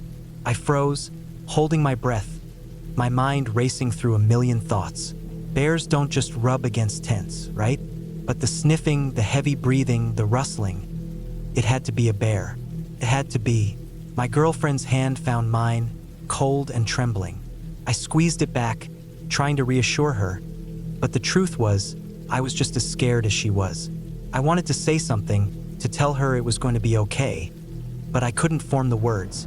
All I could think about was that thing, those things, outside the tent. Then, another sound from the other side of the tent. something else was there. I could hear it shifting around, the rustling of leaves and twigs snapping under heavy weight. The sound of it leaning against the other side of the tent sent a shiver down my spine. We weren't alone, not even close. The animals, whatever they were surrounding us. And they were big, bigger than anything I was comfortable with. I wanted to scream, to call out for help, but that would be the dumbest thing I could do. Who would hear us? We were in the middle of nowhere. All we had was each other, and we had to stay as quiet as possible. Minutes felt like hours. We sat there, barely breathing, eyes wide in the dark, listening to every little sound that came from the creatures outside. There was no way to tell how many of them there were, but the feeling of being surrounded, trapped in the dark, was overwhelming. My hands were shaking, and my heart felt like it was about to burst out of my chest. Eventually, after what felt like an eternity, the sounds started to fade. The breathing, the rustling. It all started to drift off into the distance. I wanted to believe that the animals were leaving, but part of me was terrified they were just moving into position, getting ready to come back for us. I wanted to stay in that tent, safe and hidden, but I knew we couldn't. Not anymore. It was 4:30 a.m. by the time the last of the sounds died down. The forest was eerily quiet again, and the only thing I could hear was my own pounding heartbeat. "Let's go," I whispered, finally finding the courage to speak. My girlfriend nodded. We didn't need words. We both knew what had to be done. I could feel the tension in the air as we quickly packed up our gear, my hands still trembling. The silence between us was thick, punctuated only by the sound of zippers and the rustling of bags. Every small noise made me jump. Every creak of the tent poles made my heart race again. As we finished up, my eyes kept darting to the trees, expecting to see something, anything, emerge from the shadows. We had to get out of there. We practically ran to the car. I could feel my legs shaking as I threw everything into the back seat, my mind still stuck on what had just happened. The fear hadn't quite left me yet, and my thoughts were all over the place. What had we just experienced? Was it really bears? Had we misjudged everything, miscalculated the danger? I jumped into the driver's seat, my girlfriend quickly following me in. The moment the doors slammed shut, I locked them. My hand was already on the keys, and I turned the ignition with shaking fingers. As I pulled the car into gear, I couldn't stop looking over my shoulder, waiting for something to show itself, to give us some sort of answer. We were barely halfway out of the campsite when we heard it again. A sound from the trees, but this time it wasn't what I expected. It wasn't the thumping of heavy paws or the deep breathing of a bear. It was a shuffle, a soft, uneven sound, a crunching of leaves, of something moving with the same slow pace as we were. I glanced in the rearview mirror, my foot pressing hard on the brake pedal. My heart stopped for a second as I saw two figures moving through the darkness, just behind us. My first instinct was to slam the gas pedal to get the hell out of there, but then I saw it. The silhouette of a cow. A cow. I blinked. What the hell? My eyes focused, and sure enough, there was a cow, big, brown, and unmistakable, right behind us. And beside her, a smaller one, a calf. For a second, I just stared, stunned. All that fear, all that adrenaline drained from my body. I let out a breath I didn't even realize I was holding, and then we both just started laughing. Not the nervous kind of laugh, but the kind that comes from pure disbelief. We had been so scared, convinced that we were about to face a bear, or worse, that we hadn't even thought for a second that it might just be a couple of cows. "I can't believe this," I said, still laughing. "We thought we were about to be mauled by bears, and it was just cows." We laughed all the way to the nearest town, where we finally stopped at a gas station to get some coffee and calm our nerves. Took us a while to even process what had happened. We had been scared shitless, and for what? Cows. It was the kind of story you'd tell later, over beers, laughing at how irrational your fears had been. But in the moment, it was terrifying. We made a promise to ourselves that day. Next time, we'd check the area for cows before setting up camp, just in case.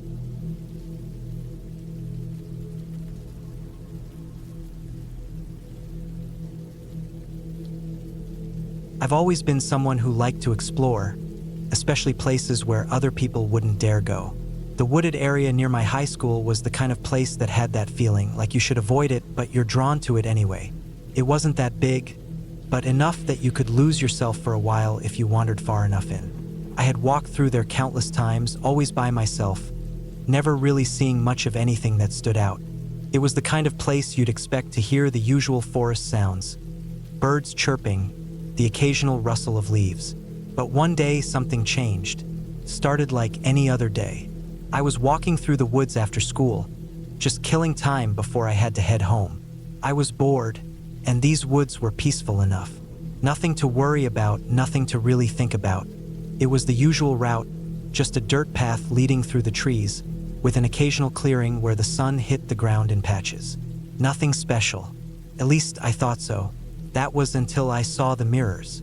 I don't even remember how I first noticed them. I was walking, lost in my own thoughts, when I saw something glint through the trees.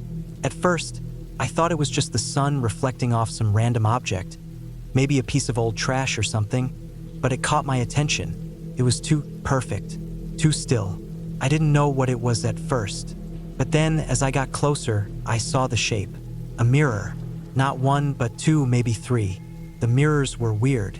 They were placed in spots that seemed random, but there was a pattern to them. They weren't just simple square or round mirrors you'd buy from a store. No, these were in strange shapes. One looked like a jagged triangle, another like an elongated rectangle, and the third was like some kind of warped oval. The edges were uneven, like they had been crafted by hand. The kind of thing you wouldn't find in a normal store. They were set up against trees, almost like they were meant to blend in but stand out at the same time. The first time I saw them, I didn't think much of it. I thought it was odd. Sure, but that was it. Just mirrors in the woods. It wasn't until I started walking closer that something felt wrong. There was something about the way they reflected the light. As I walked, it wasn't just that they were catching the sun. No, the mirrors seemed to move with me. When I stepped to the left, the reflection in the mirrors seemed to shift slightly. Not the usual reflection you'd expect. It was subtle, just enough that it made you second guess what you were seeing. The images in the mirrors didn't stay still. They warped, shifted, and seemed to follow me. My heart started to beat faster. I tried to tell myself it was just the angle, just the way the light was hitting them, but there was something unsettling about it. I felt like I wasn't alone anymore. It wasn't just the mirrors that were unnerving. It was the way they made the woods feel, like they were pulling the forest closer. The air felt heavier. The trees seemed to crowd in, like they were watching me. I stopped walking for a moment, just standing there, staring at the mirrors. They were placed far enough apart that they shouldn't have been able to reflect each other. But the way the reflections shifted made me wonder if there was something else at play. The first mirror I noticed wasn't the worst. It was the one with the jagged triangle shape. The reflection in it seemed off somehow. Not quite like a mirror should be. I didn't know if it was because of the angle I was standing at or something about the way the mirror was angled. But the reflection, it wasn't mine. It was like it was showing something behind me. Something that shouldn't have been there. Something I couldn't quite see. I took a step back. The moment I moved, the reflection in the mirror shifted again. I saw my own reflection barely. It wasn't that it was distorted. It was like it was there, but in the wrong place, in the wrong position. I couldn't get out of there fast enough. But that feeling, the one you get when you realize something's wrong but you can't quite put your finger on it, wouldn't leave me. I told myself I was just being paranoid. I had to be. Mirrors don't do that. It was all in my head. But as I walked past the mirrors, I felt like they were still watching me, like they were still following me with every step.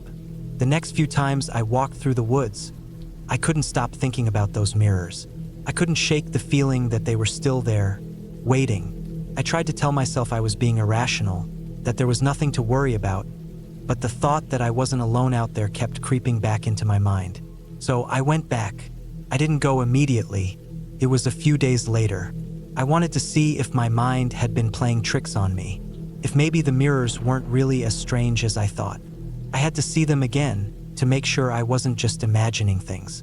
This time I wasn't as jumpy. I was determined to prove that there was nothing weird about them, that I was just overreacting. But as soon as I saw them again, that old unease crept up my spine. The mirrors were exactly where I remembered, set up against trees, reflecting the light in that same unsettling way. And as soon as I stepped closer, it happened again. The reflections shifted, like they were trying to follow me. I couldn't get the feeling out of my chest. I stopped in front of the first mirror, the triangle-shaped one. I stared at it, trying to calm myself, telling myself that it was just the angle. But when I looked into the reflection, something was different. It wasn't my face. It was like it was me, but not. It was distorted, like it was warping. I blinked, rubbed my eyes, and looked again. My reflection didn't change, but the way it moved, like it was trying to twist away from me, it didn't make sense. The reflection's mouth opened slightly, and for a split second, I thought I saw it grin. I froze. That wasn't my reflection. That wasn't me. It was something else. I turned away from the mirror and stepped back, my heart racing. The air felt thicker, suffocating. The trees seemed to close in on me, and I could feel someone else in the woods with me. I wasn't alone. I wasn't alone. I turned and ran. My feet pounded against the dirt path as I sprinted, the branches catching at my clothes and face. I didn't look back. I didn't dare. I just ran. When I finally made it back to the edge of the woods, I was gasping for breath, my heart pounding in my chest. I didn't dare look back into the trees. But as I caught my breath, I realized something. The mirrors were still there. I had seen them just moments before, but now they felt further away. The reflections I had seen weren't just the mirrors anymore. They were part of the woods, part of the feeling that had crawled up my spine. I don't know who put those mirrors in the woods or why they did it, but I'm sure as hell never going back. I've tried to forget about it, tried to pretend like it was nothing, just some weird trick of the light. But every time I walk past that wooded area on my way home from school, I can't help but glance over, half expecting to see those mirrors again, waiting. I don't go near them anymore. I won't. I can't. I don't know if I'll ever be able to fully explain what happened that day, or why those mirrors made me feel so off. But I can tell you this. I've been through those woods dozens of times, but I'll never forget that feeling. That feeling that something was watching me, something that wasn't just in the mirrors.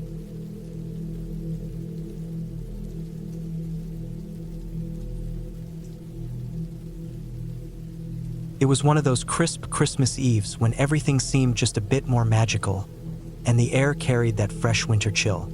I was 5 years old, maybe 6, and the world was still simple in a way that only children can experience. I don't remember every detail of that trip, but there's one thing I'll never forget. My family had always been the kind of people who loved to get away, to leave the everyday behind. Every year, we'd gather with a few other families, friends we had known forever, and we'd set up camp in the middle of nowhere. The kind of nowhere where the trees were so thick you could barely see the sky, and the trails wound like snake paths through the woods. This year, we decided to camp out in the bush, right in the heart of it, far from the world. It was supposed to be a Christmas trip to remember, and in a way it was. The campsite was a patch of clearing in the middle of a dense forest. There was a small creek that babbled nearby, and the only sounds that reached us were the wind rustling through the leaves and the occasional bird call. My parents, along with their friends, set up tents in a circle, creating a little village of sorts. The 9 of us kids, ranging from toddlers to preteens, were allowed to roam, but there was one rule: always stay in earshot. If we wandered too far, the walkie-talkies were our lifelines. The grown-ups would radio us when it was time to come back, which I thought was the coolest thing ever. I remember running through the woods with the other kids, climbing trees, collecting sticks, and exploring every corner of that place. Everything felt like an adventure. To a 5-year-old, the woods were endless, full of mysteries and the promise of discovery. The air smelled of pine and wet earth, and the ground was soft beneath my feet, though it was hard to shake the feeling that the woods were watching us. That feeling didn't seem to matter, though. We were too busy laughing and shouting to each other to notice the way the trees loomed over us, like silent giants.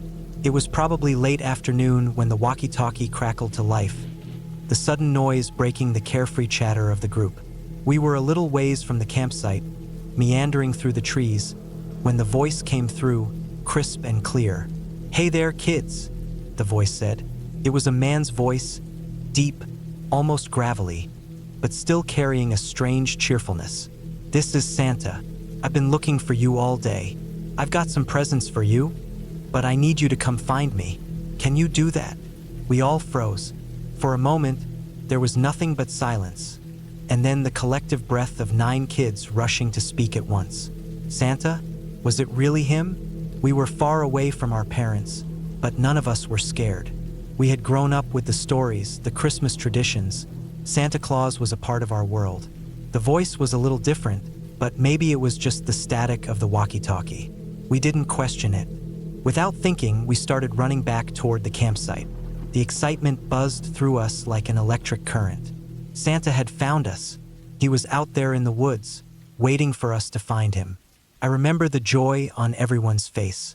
We were too young to consider that something could be off. All we could think about was the idea of a magical Christmas surprise just around the corner.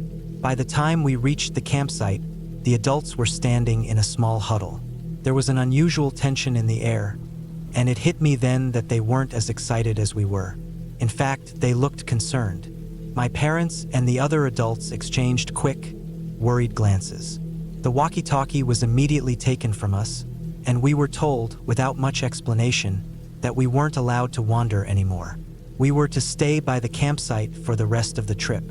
No more playing in the woods. I remember feeling disappointed, my heart sinking in my chest. It wasn't fair. We had been on the cusp of something incredible, and now it was all gone, taken from us. The adults tried to reassure us, telling us that everything was fine, that we'd have to be careful in the woods. But it didn't make sense. What had happened to Santa? Why had he told us to come find him if we couldn't? That night, after dinner, we all sat in the warmth of our tents, but the excitement was gone. The other kids sat silently, their heads down, their faces heavy. We were told not to mention it, but I could see the way the adults exchanged glances when they thought we weren't looking. I could see the unease in their eyes. They were worried. About what? I had no idea at the time. The next day, we were allowed to wander again, but the air was different. The excitement from the day before had evaporated, replaced by a strange heaviness. The adults acted like nothing had happened, but there was something in the way they spoke, the way they moved around the campsite, that made me feel uneasy. We were allowed to roam, but I never felt that sense of freedom again. Something had changed. The walkie-talkies were always on, and the adults kept them close, making sure we never strayed too far. It felt like we were being watched, like there was always someone listening. I couldn't help but wonder if Santa was still out there, waiting for us. But the question never left my mouth. As the days passed, I started to notice things that hadn't been there before. Small things at first, like the way the adults seemed to be listening intently to the static on the walkie-talkies, like they were waiting for something, or the way they would look at the trees with a certain wariness, as if expecting someone to emerge from the shadows.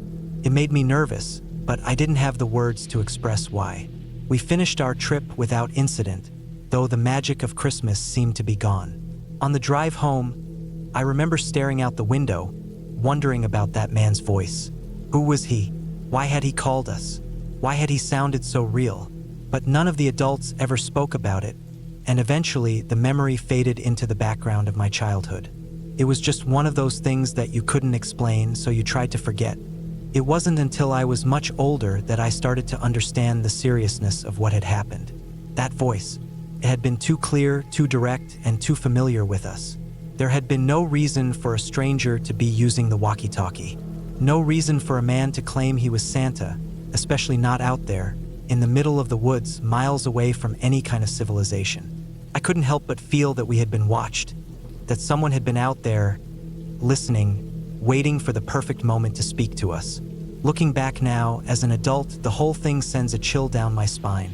It was wrong, all of it. The adults had known something was off from the start, but they had never told us. They had taken the walkie-talkie away without explanation because they knew something we didn't. They understood that there was no Santa out there in the woods. They had known, deep down, that someone had been watching us, and they were scared. They had feared for our safety, and I understand now why they kept us close after that. Maybe it was just a prank, a sick joke played by someone who thought it would be funny to mess with a group of kids. But looking back, it doesn't feel like that. It feels like we were part of something much darker, something that wasn't a joke at all. And I wonder, every time I think about it, who was on the other end of that walkie-talkie? Who was trying to lure a group of kids into the woods on Christmas Eve, using the one voice we all knew and trusted? I don't know if I'll ever get an answer to that question, but I do know one thing for sure.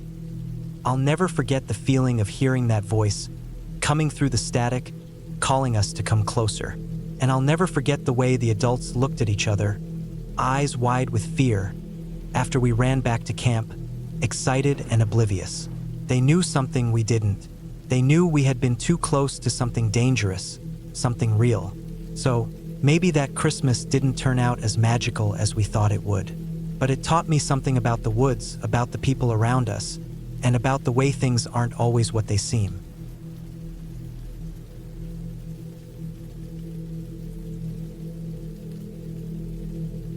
When I was about 10 years old, I lived in a small, quiet town in Georgia. The kind of town where everyone knew everyone else's business, and the streets were empty after dark, save for the occasional passing car or the headlights of a truck. It wasn't the safest place in the world, but it was home. And as a kid, you never really worried much about things that might go wrong. I spent most of my evenings over at my cousin's house. We'd run around, playing in the woods, exploring the fields, and making up games. But on that night, I had to head home a little later than usual. The sun had set, and the world around me was pitch black, save for a few distant streetlights and the flickering glow of houses far down the road. It wasn't a long walk home, just a few blocks, but the road I had to take was empty, with trees lining both sides and only the occasional light to guide me. The kind of place where, if something went wrong, you'd be on your own. I didn't think much about it, though. I remember the air that night. It was thick and warm, the kind of air that presses against your skin and makes you feel like you're trapped in it. There was the faint smell of pine, a little bit of dampness from the grass, and the distant sound of crickets. It should have been a peaceful night, but it wasn't. As I walked, my shoes crunching lightly on the blacktop, I couldn't shake the feeling that something wasn't right. It wasn't that I saw or heard anything unusual. It was just the sense that something was out there in the shadows, watching me. My steps quickened, but I didn't really understand why.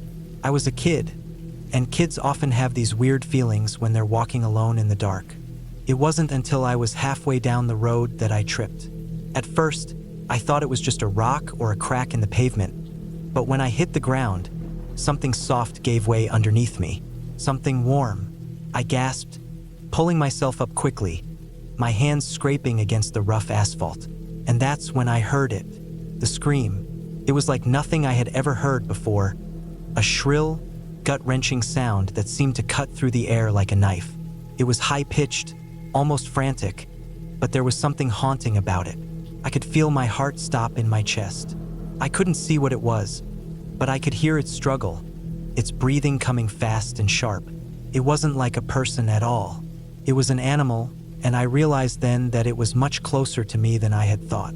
In the panic of the moment, I thought it was some kind of monster. My young mind raced, and I imagined all sorts of crazy things. But the scream, it was real, and it was enough to make my skin crawl. I stumbled backward, my legs shaking uncontrollably, and then, through the darkness, I saw it. The silhouette of an animal, not large, but definitely enough to make me freeze in place.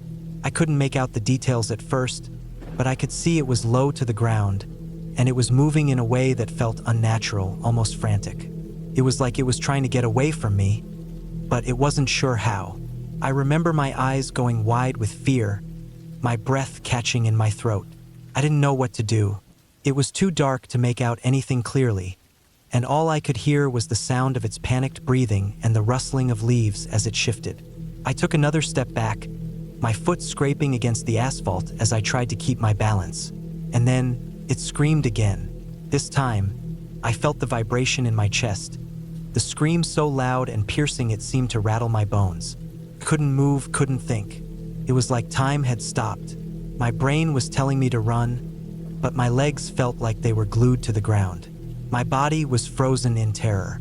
I don't know how long I stood there, just staring at the shape in the dark. But eventually I turned. I ran. I didn't look back. I didn't want to know what it was or what it might do. All I knew was that it was something that shouldn't be there, something that scared the hell out of me. My feet slapped against the pavement as I sprinted down the road, the streetlight in the distance my only guide. As I ran, I could feel the wetness spreading through my pants. It wasn't until later that I realized I had peed myself in the terror of that moment. But it didn't matter. All I cared about was getting home. I could hear the sound of my own breathing, shallow and fast, and the pounding of my heart in my ears. The streetlight was getting closer, but it felt like it was getting farther away. My legs burned with each step, but I couldn't stop. And all the while, that scream echoed in my head. When I finally reached the streetlight, I felt a brief flash of relief. It was something solid, something safe. But I didn't slow down. I kept running, faster now, my eyes fixed on the lights of my house in the distance. I didn't stop until I was inside, slamming the door behind me and locking it with trembling hands. I leaned against the door, panting, my mind racing. I could still hear that scream in my ears. It wasn't just a noise. It was a memory now, burned into my brain. My parents were asleep, and I didn't dare wake them. I didn't tell anyone what happened that night. No one would have believed me anyway. They would have just thought it was some kind of wild animal. But that scream, that wasn't something a wild animal would do. It was too human, too full of fear. I never walked that road again after dark. I would always ask my cousins to come pick me up if I was staying late. I couldn't even bear the thought of walking alone at night. And every time I heard a pig squealing, I would freeze, my heart pounding, my mind rushing back to that moment. It wasn't until years later that I found out what had really happened that night. My neighbor, a man who lived just a few houses down, had a few wild boars that he kept on his property. One of them, a small female, had gotten loose somehow. They'd found her not far from where I had tripped, huddled near the side of the road.